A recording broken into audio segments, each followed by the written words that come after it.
আসসালামু আলাইকুম। এই হচ্ছে আমাদের সেই দিনাজপুরের বিরামপুর উপজেলার রেলওয়ে লাইন, যা কিনা আপনার সৈয়দপুর চিলাহাটি, একদম Saidpur Chilahati to Dhaka main line. আমাদের এইটা বিরামপুরের অনেক লাইনটি আর কি প্রশস্ত এবং দেখতেও অনেকটা চাকচিক্যময় এবং প্রাকৃতিক সবুজের মধ্যে লাইনটি।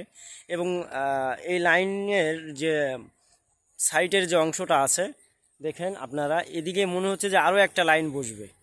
হ্যাঁ, তো আমার এখানে আসার কারণ হলো যে পাশে একটা বাজার রয়েছে, বাজারে আমি বাইক সার্ভিসিং করতে দিছি। তো ওখানে কেন জানি ভালো লাগলো না, তাই লাইনের উপরে দাঁড়ায় আছি। তো দাঁড়ায় থাকতে থাকতে ভাবলাম যে এই বিষয়টা আপনাদের সাথে শেয়ার করি। আমাদের এই যে বিরামপুরের পাশে এটা হচ্ছে আমাদের অটো রাইস মিল, এবং এই পাশে ঘুরলেই দেখতে পাবেন আমাদের প্রাকৃতিক সবুজ। এবং এই সবুজের পিছনেই রয়েছে আমাদের সেই বিরামপুর শহর, দিনাজপুর জেলার একটা খুব অল্প সময়ের মধ্যে উন্নত উপজেলা, যার নাম হচ্ছে বিরামপুর।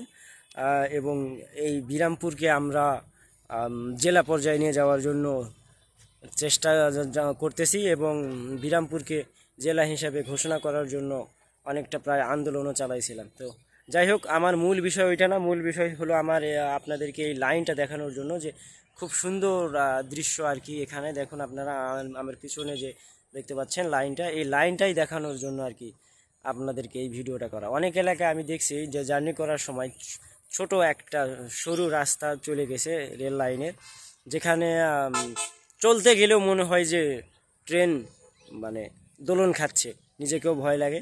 তো এই রোডে নীলসাগর দ্রুতযান, তিতুমির, চিলাহাটি এক্সপ্রেস, খুলনা মেল সহ প্রায় অনেক ধরনের বড় বড় ট্রেনগুলোই চলে।